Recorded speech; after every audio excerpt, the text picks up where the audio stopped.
Perlas del libro de Lucas. ¿Cómo manifestamos nuestro amor hacia el prójimo? ¿Cómo podemos desarrollar la fe? ¿Cómo podemos practicar la fe? ¿De qué manera ejercemos nuestra compasión o mostramos nuestra compasión con los que sufren? ¿Pueden los poderosos en la fe flaquear? ¿Qué papel juega la gratitud en nuestra entrega al Señor? Te damos gracias, Padre, porque nos permites ingresar al estudio tras perlas del capítulo 7 del libro de Lucas. Te rogamos, Señor, que puedas grabar tus verdades en nuestra mente, en nuestro corazón, para que podamos vivirlas. En el nombre de Jesús te lo pedimos. Amén. Buen día, hermanos y hermanas de esperanza. Continuamos enriqueciendo nuestra fe con el estudio sistemático de la palabra de Dios. Si usted está siguiendo capítulo a capítulo este hermoso plan de estudios, está haciendo una gran cosa. Está siendo bendecido por la palabra de Dios, porque ¿cuál es el propósito de este estudio? Volver a la fuente, al escrito está, aprender a no pensar más allá de lo que está escrito. Recuerde que puede usted escribir sus preguntas, puede comentar y también puede ayudarnos a llegar a más personas compartiendo estas publicaciones diarias.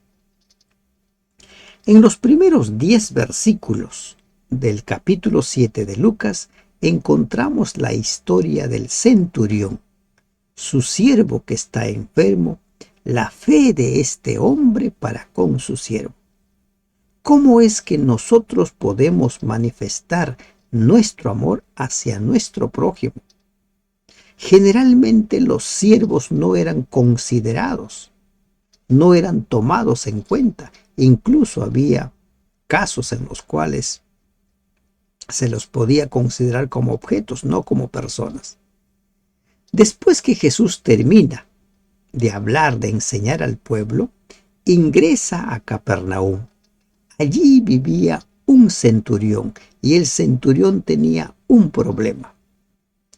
El siervo del centurión, a quien este hombre amaba mucho, estaba enfermo y a punto de morir. La enfermedad era grave. Este hombre había aprendido a ver como un ser humano, como un hijo a su siervo. Y está buscando la solución que puede hacer para poder lograr que su siervo recupere la salud. Cuando el centurión oyó hablar de Jesús, le pide a unos ancianos de los judíos, rogándoles que viniese y sanase a su siervo. Les envía a estos ancianos, les dice: por favor, intercedan por mí ante Jesús. Para el centurión, los ancianos eran personas espirituales, personas de fe. El centurión se consideraba indigno de estar en la presencia de Jesús. Por esa razón, él no va personalmente, porque él se ve a sí mismo pecador, no digno de estar en la presencia del Cristo. Por lo tanto, pide a unos líderes religiosos que vayan y hablen por él. Los ancianos le tenían en gran estima a este centurión. Van donde Jesús y le ruegan: por favor, atiende a este hombre. Generalmente nosotros encontramos a los ancianos, a los fariseos, a los líderes religiosos oponiéndose a Jesús, buscando una situación para acusarle, para criticarle. Pero ahora nos encontramos con estos ancianos que van donde Jesús. Implícitamente están demostrando que aceptan que Jesús tiene poder para poder sanar al siervo del centurión. Y van y le dicen a Jesús: es digno de que le concedas esto, porque ama a nuestra nación y nos edificó una sinagoga. Miren las razones que dan estas personas, los ancianos, para que Jesús atienda al siervo del centurión. Dice: ama a nuestra nación. El centurión era probablemente lo que se conocía como un prosélito de la puerta, es decir, uno que creía en el verdadero Dios y en los preceptos de la fe judía, pero que no había aceptado la circuncisión, la señal del pacto, y no practicaba los ritos ceremoniales de la religión judía. Se dice que en el siglo I después de Cristo había muchos millares de gentiles en el Imperio Romano que eran prosélitos de la puerta. Habían aprendido a admirar y a respetar el culto comparativamente puro de los judíos y estaban convencidos de que ese culto era superior al suyo. Posteriormente, muchos de esos prosélitos se convirtieron plenamente al judaísmo.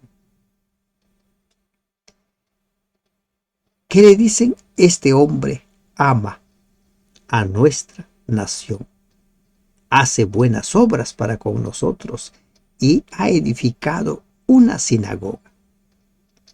Recuerden que la salvación es por gracia, no por méritos, no por obras que nosotros hagamos.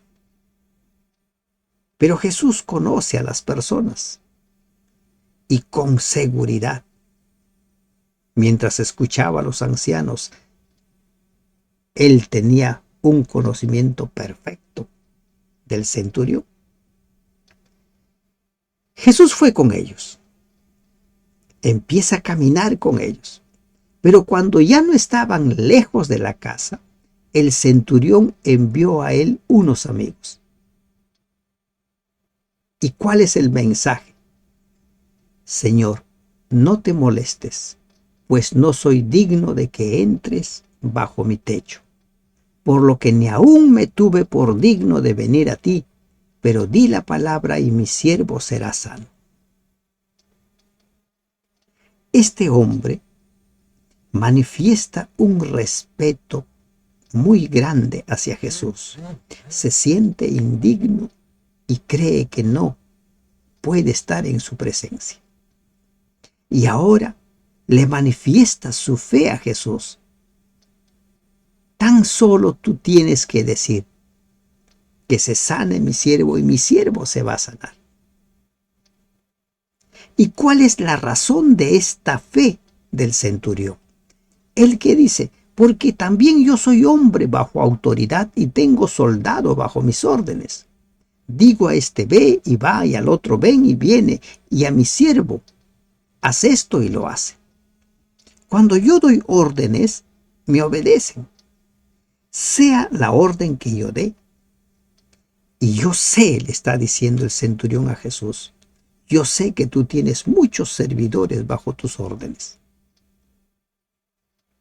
Simplemente da la orden y tu orden va a ser hecho. Una fe práctica, una fe sacado de la experiencia diaria, una fe desarrollado en base a lo que uno hace cada día en su trabajo. El centurión puso como evidencia, como razón de la fe que tenía en él, el trabajo que hacía cada día. Muchas veces lo que nosotros hacemos en el trabajo no lo practicamos en nuestra vida diaria, no lo practicamos en casa. Jesús escucha calladamente y luego se dirige a todos. Maravillado, le dice a la gente: les digo que ni aún en Israel he hallado tanta fe. Ni aún en Israel. Lamentablemente, el pueblo no manifiesta mucha fe. Nos sucede lo mismo en las iglesias. En las iglesias a veces nos hemos acostumbrado a un estilo de vida y ya no manifestamos mucha fe. Son muy pocos los que tienen la fe práctica. muy pocos. Les voy a poner un ejemplo de cómo es que los que estamos en la iglesia ya no valoramos tanto lo que Dios ha hecho por nosotros. Las personas que no congregan en nuestras iglesias, las personas que creen en ídolos, son más dadivosos, son más dadores de sus bienes, de su dinero, que las personas que están dentro de las iglesias. Nos duele a veces a nosotros dar una ofrenda de sacrificio. Pero saben, los idólatras a veces trabajan todo un año para gastar en honor a sus dioses, a sus ídolos.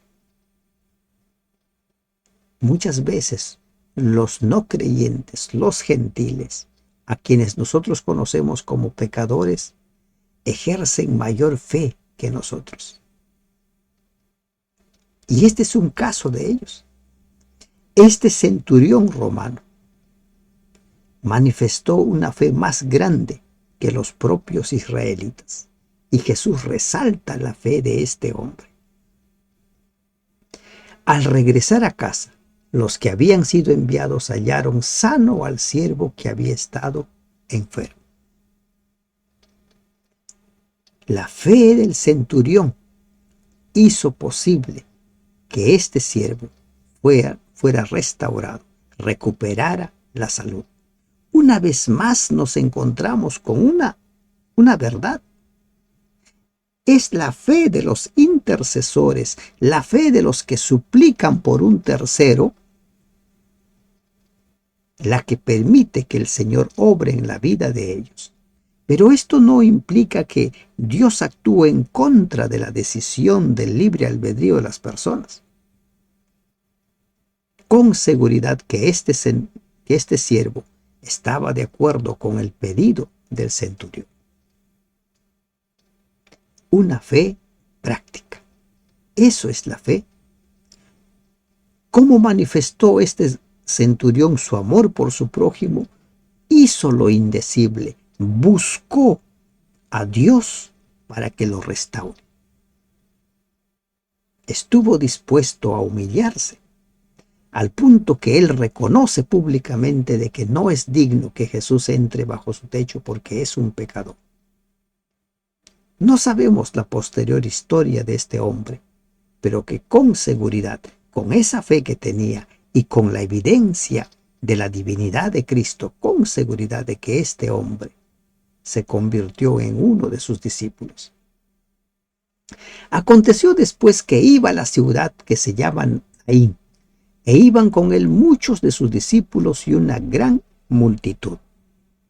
De los versículos 11 al 17 nos encontramos con otra historia, con una historia en la cual Jesús manifiesta compasión para con una persona que está sufriendo, para con una persona que está de luto. Ha perdido a su único hijo. Y aquí la perla para nosotros es cómo es que nosotros debemos de manifestar nuestra compasión para con las personas que están sufriendo. De qué manera ser apoyo para las personas que sufren. Miren, las personas pueden sufrir porque se les murió un ser querido como a esta mujer, o pueden estar sufriendo porque se terminó el matrimonio, perdieron, el hijo se fue, la hija se fue, perdieron un trabajo, no sé. Cada pérdida que nosotros tenemos nos hace pasar por una experiencia de duelo. Los duelos son eso, pérdidas. Cuando una persona pierde un trabajo, entra en un proceso de duelo.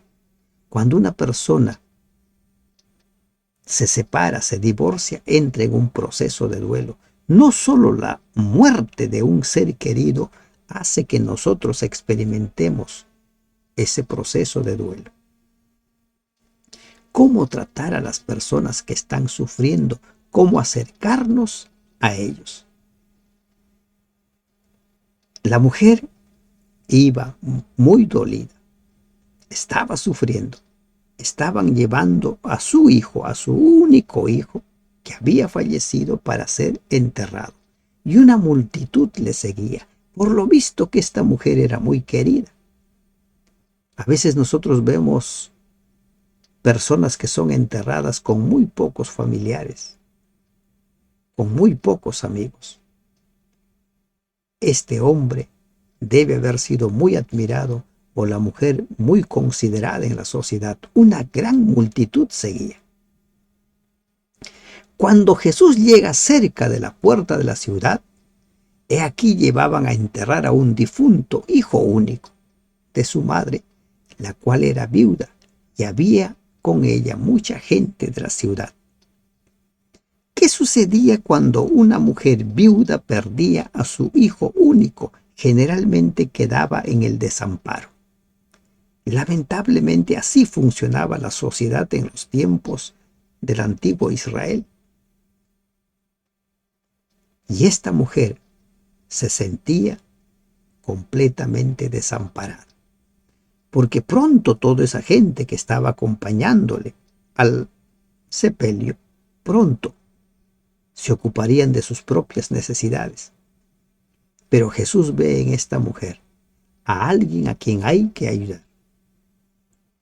Cuando el Señor la vio, se compadeció de ella y le dijo: no llores. Pedir que no llore a una persona que ha perdido a su único hijo podría ser considerado como algo irrespetuoso. Pero Jesús sabía por qué le está diciendo no llores, porque en unos minutos Él le volvería la vida a su hijo. Cuando Jesús te dice que no llores, es porque Él algún milagro va a hacer en tu vida. Cuando Jesús te dice no temas, es porque Él algo va a hacer para que tus miedos desaparezcan. Recuerda eso. Le dice no llores. ¿Qué respondió la mujer? No lo menciona Lucas. Se acerca al féretro y los que lo llevaban se detuvieron y se dirige a este cadáver. Era un cadáver. Pero para Jesús este hombre estaba durmiendo, porque de esta primera muerte todos vamos a resucitar. ¿Y qué le dice? A ti te digo, levántate. En esta pequeña frase nosotros encontramos algo realmente grande. A ti te digo, levántate. Jesús le ordena al cadáver levantarse. Jesús tenía derecho de pedirle a la madre que no llorara más porque tenía el poder de reprender a la muerte, la causa de su llanto. Nadie le habla a un muerto, porque un muerto no te va a escuchar. Así como tú no puedes hablarle a una persona que está durmiendo profundamente, no te va a escuchar. Pero Jesús tiene poder sobre la muerte. Él tiene poder para hacer volver a la vida al que ha fallecido. A ti te digo, levántate. Esta orden de Jesús a este cadáver me recuerda lo que escribe Ezequiel, el valle de los huesos secos. Lo que humanamente es imposible, Dios lo puede hacer. Solo Dios puede devolver la vida. Esa es otra evidencia de lo práctico que es la religión y de lo real que es. Muchos suelen cuestionar nuestras creencias, pero saben, solo Dios tiene poder sobre la muerte. ¿Qué pasó con el joven? Tras escuchar esa orden, se incorporó y comenzó a hablar. Cuando Jesús dio vida a Adán, sopló aliento de vida. Ahora Jesús, para dar aliento de vida a este joven, no necesitó soplar, simplemente dijo: ¿Por qué? Porque la palabra de Dios es vida, tiene poder para dar vida. También tiene poder para quitar. Todos al ver esto tuvieron miedo y empezaron a glorificar el nombre de Dios. Unos consideraban que un gran profeta se había levantado. Dios estaba visitando a su pueblo. Muy pocos veían en Jesús al Cristo, muy pocos veían en Jesús al Mesías que estaba esperando el pueblo. Muy pocos. Para la mayoría era un profeta y lo comparaban con Elías, con el propio Juan el Bautista. Lo iba comparando, pero muy pocos veían en él al Dios encarnado, al Cordero de Dios. Tras este acontecimiento se extendió la fama de él por toda Judea y el nombre de Jesús era cada vez más conocido. Jesús. De los versículos del 18 hasta el 35, vamos a aprender nosotros varias verdades. Aquí se nos habla en la primera parte acerca de los mensajeros de Juan el Bautista. Juan está encarcelado, ¿no?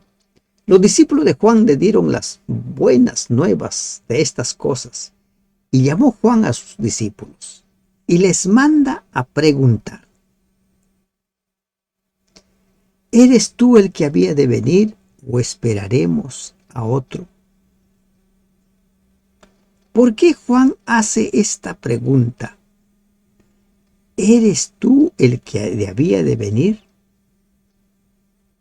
Dios permite que aún sus mejores y más leales siervos pasen por momentos de angustia para fortalecer su fe y confianza en Él. Algunas veces, cuando es necesario para el desarrollo del carácter o para el bien de la causa de Dios en la tierra, permite que pasen por vicisitudes que podrían sugerir que Él los ha olvidado. Así le ocurrió a Jesús cuando estaba pendiente de la cruz, muriendo en la cruz. Así le sucedió a Job.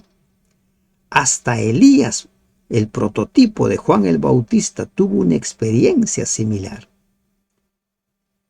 Llegó a considerar que la muerte era la única escapatoria. Juan el Bautista pasó por momentos de desánimo.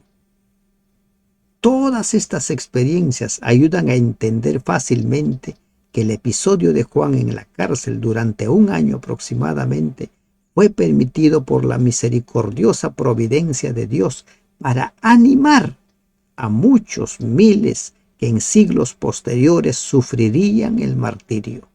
Dios sabía que la fe de Juan no vacilaría. Primera de Corintios 10:13. Recuerden siempre Primera de Corintios 10:13. Dios permite que a nosotros nos sucedan cosas porque sabe que lo podemos soportar. No permite que nos lleguen pruebas superiores a nuestra fe, a nuestras fuerzas. Recuerden ello. Entonces ahora Juan manda a preguntar: ¿eres tú el que había de venir o esperaremos a otro? En momentos de angustia, en momentos en los cuales las cosas se complican, a veces nuestra fe se debilita. Es como si nubes oscuras se interpusieran entre el trono de Dios y nosotros y dejamos de ver a Dios y solo vemos nuestros problemas. Juan había escuchado la voz de Dios: este es mi Hijo amado. Juan mismo había declarado: este es el Cordero de Dios. Pero este pasaje de la historia de Juan es una muestra de que aún los poderosos en la fe pueden flaquear en un determinado momento. Todos pueden resbalar, pero también todos pueden levantarse con el poder del Espíritu Santo. Cuando pues los hombres vinieron a Jesús, ¿no?, y le dicen: Juan nos ha enviado a preguntarte, ¿eres tú el que habías de venir o esperaremos a otro? Los dos mensajeros dan el mensaje a Jesús. ¿Y cuál es la respuesta de Jesús? En ocasiones deben hablar nuestros hechos, no nuestros dichos. Cuando una persona se esfuerza por que le crean, generalmente no es lo que dice ser. Pero cuando tus hechos hablan por ti, no hay ninguna duda. En esa misma hora sanó a muchos de enfermedades, de plagas, espíritus males. A muchos ciegos dio la vista. Y Jesús ahora les dice, vayan, hagan saber a Juan todo lo que han visto y oído. Los ciegos ven, los cojos andan, los leprosos son limpiados, los sordos oyen, los muertos son resucitados y a los pobres es anunciado el Evangelio. Vayan, díganle lo que han visto ustedes y que Él saque sus propias conclusiones, porque a Juan se le había revelado quién es Jesús, por qué Él debía preparar el camino. Jesús con hechos responde a la pregunta de Juan para que Juan vuelva como si fuera a despertar, para que Juan se dé cuenta de que su fe se había debilitado por las circunstancias, pero ahora Jesús con esta respuesta práctica lo está fortaleciendo. Al final, Juan murió decapitado, pero Jesús dice que Él es uno de los grandes en el reino de los cielos. Bienaventurado es aquel que no halle tropiezo en mí. Bienaventurado, feliz, dichoso. Jesús reprendió suavemente a Juan, bajo la grata forma de una bendición, pero con palabras cuyo significado sería claro para él y los discípulos que lo llevaran el mensaje. Juan entendería qué quiso decirle Jesús. Esta bendición presentada después de lo anunciado era el mensaje personal que Cristo tenía para enviarle al profeta encarcelado. Fue la respuesta de Cristo al anhelo implícito de Juan de recibir una palabra personal de consuelo y alegría. Hasta donde lo registran los evangelios, este fue el último contacto entre Jesús y Juan. Bienaventurado el que no halle tropiezo en mí. Hay mucha gente que haya tropiezo en Jesús. ¿Y saben por qué hayan tropiezo en Jesús? Porque los dichos y los hechos de Jesús chocan con sus creencias. La creencia de Juan chocó con el dicho y el hecho, pero al final Juan entendió y aceptó. Jesús no fue más tropiezo para él, pero lamentablemente mucha gente encuentra tropiezo. ¿Por qué? Porque no les gusta cómo Jesús enseñaba, porque no les gusta cómo Jesús hizo las cosas. Por ejemplo, para quienes se declaran contrarios a los mandamientos de Dios, las enseñanzas de Jesús realmente son contraproducentes, porque Jesús dice: yo he venido a cumplir, no a anular. Así de claro. Para esas personas ese pasaje es un tropiezo. Bienaventurado es el que no halle tropiezo en mí. Ese es el mensaje del Señor. Cuando se fueron los mensajeros, comenzó a decir de Juan a la gente: ¿qué salisteis a ver al desierto? ¿Una caña sacudida por el viento? Ahora Jesús va a reconocer la grandeza de Juan el Bautista. Dice: ustedes han salido a ver una caña sacudida al viento.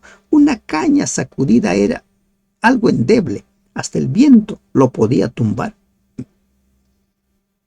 Pero Jesús va a demostrar que Juan es un poderoso en la fe. Jesús está queriendo hacerles ver a ellos que Él es el profeta que ha sido enviado por profecía. ¿Mas qué salisteis a ver a un hombre cubierto de vestiduras delicadas? He aquí los que tienen vestidura preciosa y viven en deleites en los palacios de los reyes están. Este hombre se preparó para su misión, para su obra.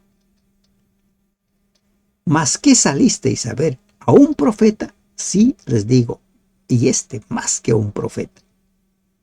Este es de quien está escrito: He aquí envío mi mensajero delante de tu faz, el cual preparará tu camino delante de ti. Aquí está anunciando lo que Isaías escribió de él. Aquí el Señor está anunciando que Juan es un profeta que respondió firmemente a su llamado, que no se negó, que cumplió firmemente el llamado, la misión para la cual había sido llamado. De este es de quien está escrito, el que debía preparar el camino para la primera venida de Cristo. Les digo que entre los nacidos de mujeres no hay mayor profeta que Juan el Bautista. Alguno podrá decir, pero ¿cómo que no hay mayor profeta que Juan el Bautista? Elías, por ejemplo, debe haber sido mayor que Juan el Bautista al punto que se fue al cielo. O Moisés, el gran profeta, de quien la propia Biblia dice que no hubo otro como él. ¿Saben por qué no hay mayor profeta que Juan el Bautista? Porque Juan el Bautista vio lo que los otros profetas no vieron. Juan el Bautista vio al Dios encarnado.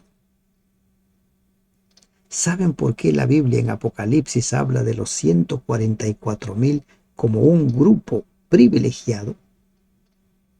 Porque ellos atravesarán los eventos finales y ellos verán, sin conocer la muerte, la segunda venida de Cristo. Los últimos serán los primeros serán los últimos. El mayor. Pero Jesús termina diciendo otra gran verdad.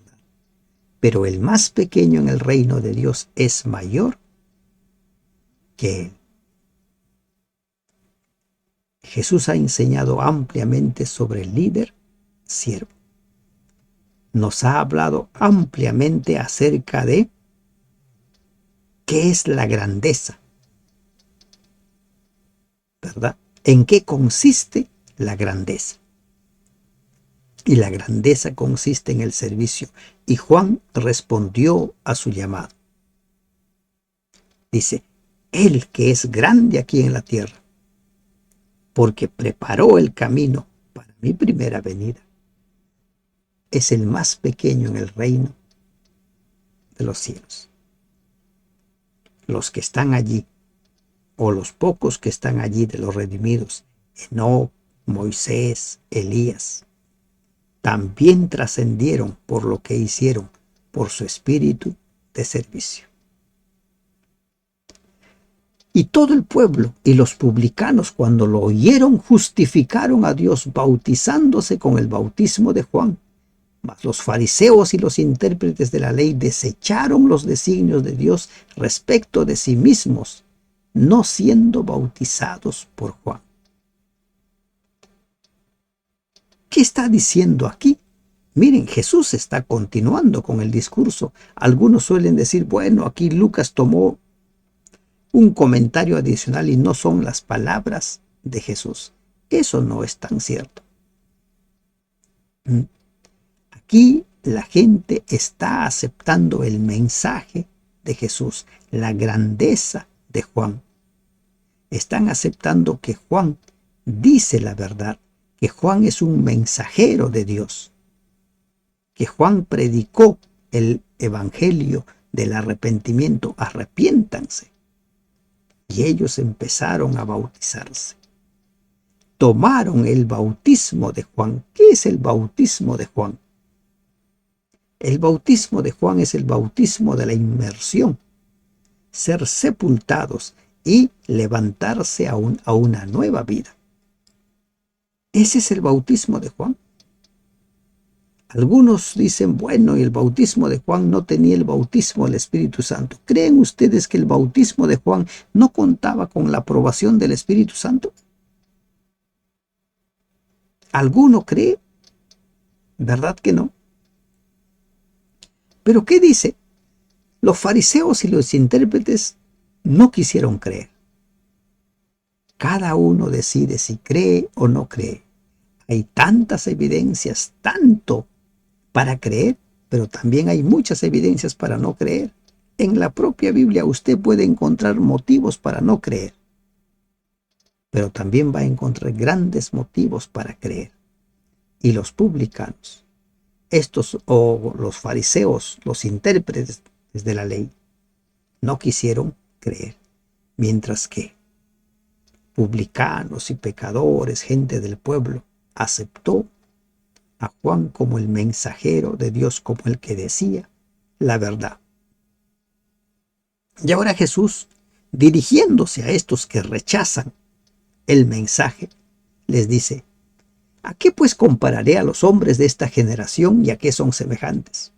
Semejantes son a los muchachos sentados en la plaza que dan voces unos a otros y dicen: les tocamos flauta y no bailaron, les endechamos y no lloraron. A veces las personas solo están para dar la contra, solo para contradecir. Tengan razón o no tengan razón, ellos quieren contradecir. Había tanta evidencia para los líderes religiosos para creer, pero ellos no querían. Es como cuando se les pone música, no quieren bailar. Le dicen vamos a llorar, tampoco quieren llorar. Son como el perro del hortelano, no comen ni dejan comer. Porque vino Juan el Bautista, que ni comía pan ni bebía vino, y decían, ¿qué decían de él? Demonio tiene, porque no come pan, no bebe vino. Vino el Hijo del Hombre que come y bebe, y decís, este es un hombre comilón y bebedor de vino, amigo de publicanos y de pecadores. Mas la sabiduría es justificada por todos sus hijos. ¿Mm? Te ponen la música para bailar, no bailas.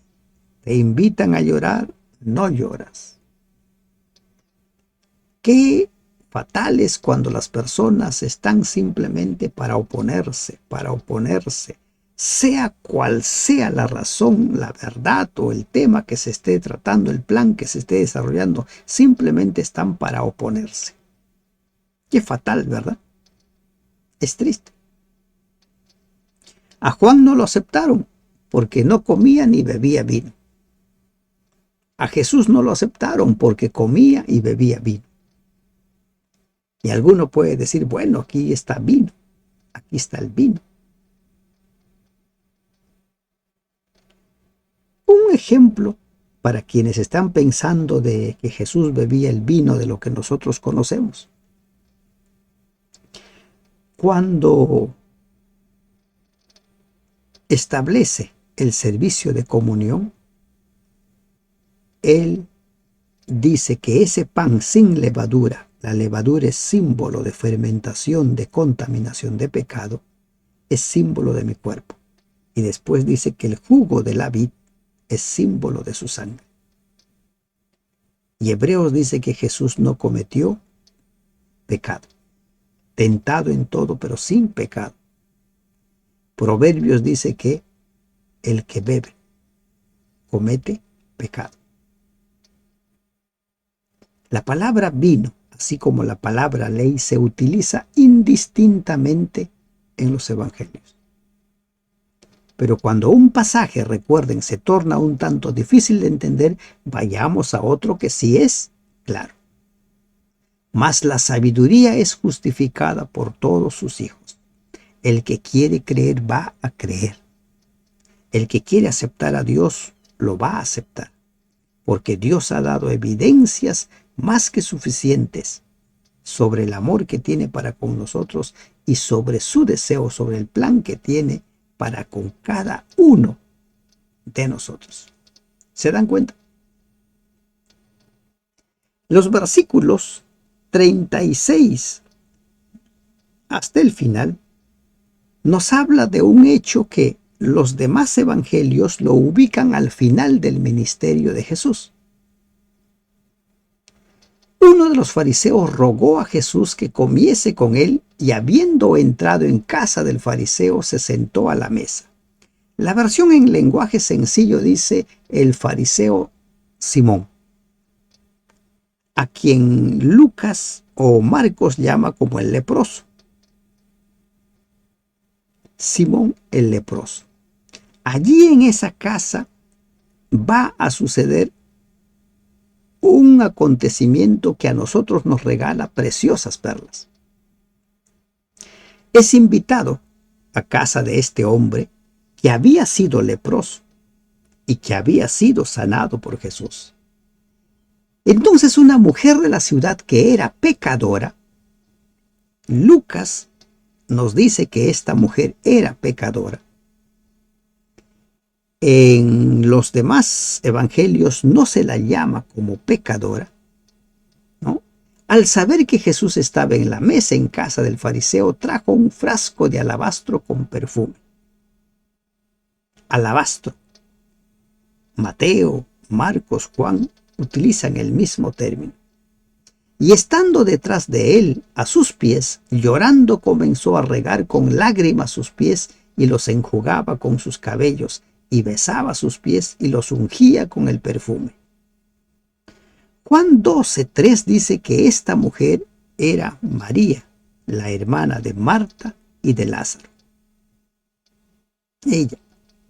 Esta mujer pecadora, aprovechó la oportunidad de estar cerca de Jesús, entró, tal parece que sin permiso del anfitrión, ingresó a la casa y se dirigió directamente donde estaba Jesús y empezó a ungir su pie. Hemos visto que Marcos dice la cabeza. Pero ¿qué sucede? Esta mujer estaba muy agradecida de Jesús. Había mucha gratitud en su corazón. Y por eso está dando esta ofrenda, una ofrenda muy valiosa. Aquí Lucas no menciona el costo. Dice, cuando vio esto el fariseo que le había convidado, dijo para sí, si fuera profeta, conocería quién y qué clase de mujer es la que le toca, que es pecadora. Ironías de la vida. Un ex leproso, uno que había sido sanado por Jesús, ahora estaba criticando a la mujer por ser pecadora. Esta es una pecadora. Entonces respondiendo Jesús le dijo, Simón, una cosa tengo que decirte. Y Simón le dice, dime, maestro. No, una cosa tengo que decirte. ¿Y qué es lo que le iba a decir? Una parábola. Un acreedor tenía dos deudores. El uno le debía 500 denarios y el otro 50.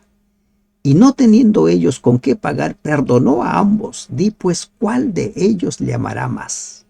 ¿Y cuál es la respuesta de Simón? Pienso que aquel a quien perdonó más. Y él le dijo, rectamente has juzgado. Quien es perdonado, quien se siente más pecador, es quien está más agradecido. Hay quienes normalizan sus pecados, hay quienes consideran que sus actos no son pecados, hay quienes dicen, bueno, yo he cometido muy poco pecado. Quien considera que Jesús le ha perdonado muy poco, va a amar poco. Quien considera que Jesús le ha perdonado mucho, va a amar mucho. Y eso va a depender de cómo consideras tú los pecados que has cometido. Si los minimizas o los pones en su real dimensión. Y vuelto a la mujer, dijo a Simón, ¿ves esta mujer? Entré en tu casa y no me diste agua para mis pies, mas ésta ha regado mis pies con lágrimas y los ha enjugado con sus cabellos. Simón, para agradecer a Jesús por haberle sanado de la lepra, hizo un banquete.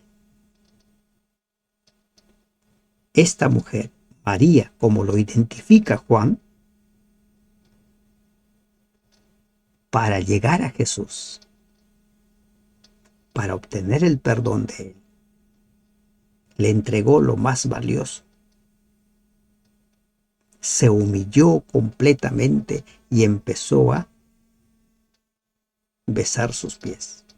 No me diste beso, mas esta desde que entré no ha cesado de besar mis pies. No ungiste mi cabeza con aceite, mas esta ha ungido con perfume mis pies. Para muchos nos es fácil hacer un regalo. Hasta podemos dar nosotros un regalo muy grande, pero nos cuesta entregar el corazón. Solo una persona que entregue el corazón puede hacer lo que hizo esta mujer: humillarse hasta lo sumo delante de todos y besar los pies.